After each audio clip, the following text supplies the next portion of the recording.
महाराष्ट्रातील 5 ज्योतिर्लिंगांपैकी औंढा नागनाथ या प्राचीन मंदिराबाबतची माहिती मी तुम्हाला सांगणार आहे।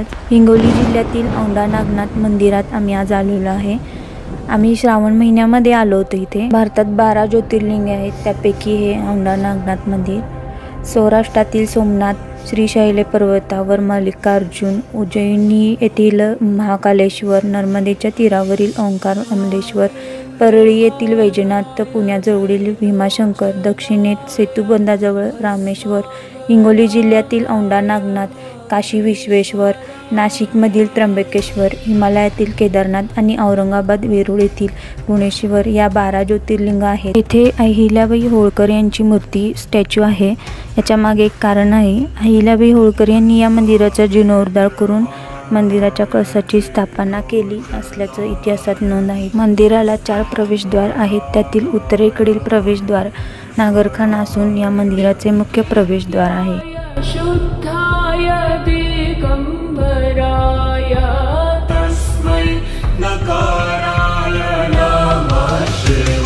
श्रावण महिन्याच्या सोमवारी भाविक लाखोच्या संख्येने येथे येत असतात।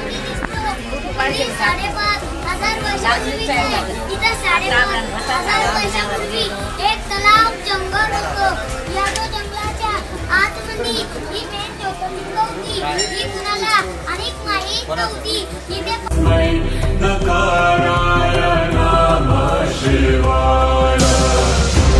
शंकराचे मंदिर हे 5000 वर्षापूर्वीचं असल्याचं सांगितलं जातं। बाहेरून मंदिराचे 2 भाग पाहायला मिळतात। पूर्वी मोगल साम्राज्यातील येथील मंदिराचा काही भाग मोगलांनी पाडला असल्याचं सांगितलं जातं। मंदिरामध्ये काळ्या दगडांचे सुंदर खांब आहेत आणि मंदिराला कुठलाही पाया नाही।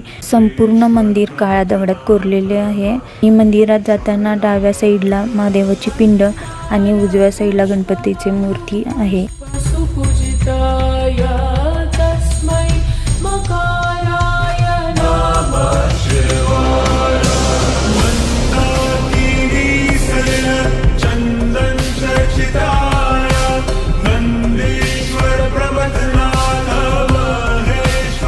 जमिनीच्या पृष्ठभागावर या मंदिराची रचना केलेली आहे।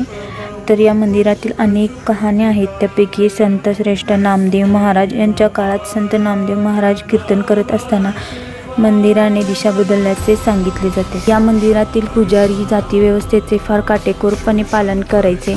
शंकराचे भक्त असणारे नामदेव महाराज या मंदिरात गेले। त्यांनी महादेवाची भक्ती सुरू केली, मात्र ते इतर जातीचे असल्याचे कारण देत पुजाऱ्यांनी त्यांना मंदिराबाहेर काढलं असल्याचं सांगितलं जातं।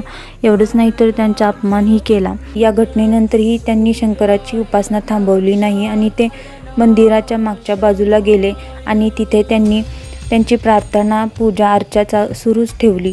इथे बघू शकता तुम्ही सर्व लोक अभिषेक करत आहेत। लग्न झालेले नसेल तर माहेरच्या नावाने, लग्न झाले असेल तर सासरच्या नावाने अभिषेक केला जातो। मी माझ्या सासरच्या नावाने केलेलं आहे, प्रार्थना केली आहे। सर्व शक्तिमान भगवान शंकरांनी आता काहीतरी चमत्कार दाखवावा की त्यांची शक्ती आणि नामदेवाची भक्ती यावर सगळ्यांचाच विश्वास बसा। मंदिराचं द्वार विरुद्ध बाजूला फिरून संत नामदेवांच्या दिशेला आलं आणि संत नामदेवांच्या भक्तीसाठी शंकराने हा चमत्कार करून दाखवला होता, अशी कथा आजही सांगितली जाते। बघू शकता तुम्ही हे मंदिराचे गर्भगृहात जाण्याचे दार आहे। इथे फोटो काढण्यासाठी मनाई आहे, तरीही मी मोठ्या मुश्किलाने फोटो घेतला। नागनाथ मंदिरातील गादी आहे आणि ही विष्णूच्या केशव रूपातील सुंदर मूर्ती आहे। या पायऱ्या उतरून तळ गाभाऱ्यात नागनाथ ज्योतिर्लिंगाचे दर्शन होते। आम्ही दर्शन घेऊन बाहेर आलेलो आहे। या गाभाऱ्यात अगदी वाकून जावे लागते आणि बसूनच दर्शन घ्यावे लागते। नागनाथ शिवालयाचे शिल्पवैभव अतिशय सुंदर आहे। हे खरोखरीच एक अद्वितीय सौंदर्याची साक्ष देणारे आहे। भैरव, तांडव नृत्य करणारा शिव, पार्वती आणि महिषासुरमर्दिनी, अंधकासुरवध, गजासुरवध, पंचमुखी शिव, चामुंडा, अष्टदिक्पाल, गणेश, याशिवाय साधक, योगी यांचेही सुरेख शिल्प कोरीवकाम इथे बघायला मिळते। या मंदिरात शिलालेख उपलब्ध न झाल्याने या मंदिराचा निश्चित काळ, दानकर्ता किंवा मंदिराच्या इतर तपशिलांचा अभाव आहे। तरी मंदिराची संरचना आणि यांचे शिल्पवैभव या मंदिराच्या प्राचीनतेची साक्ष देतात।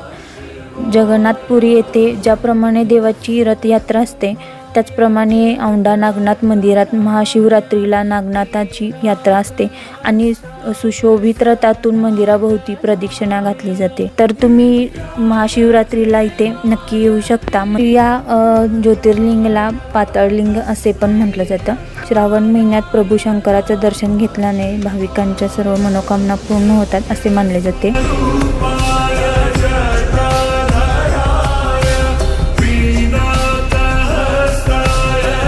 या पिंडला दुर्वा, बेल, फुले, नारळाची आरस वाहिली जाते. हे नागनाथाला हरिहर या नावाने ओळखलं जातं आणि आम्ही सर्व फॅमिली नेहमी इथे येत असतो दर्शनासाठी.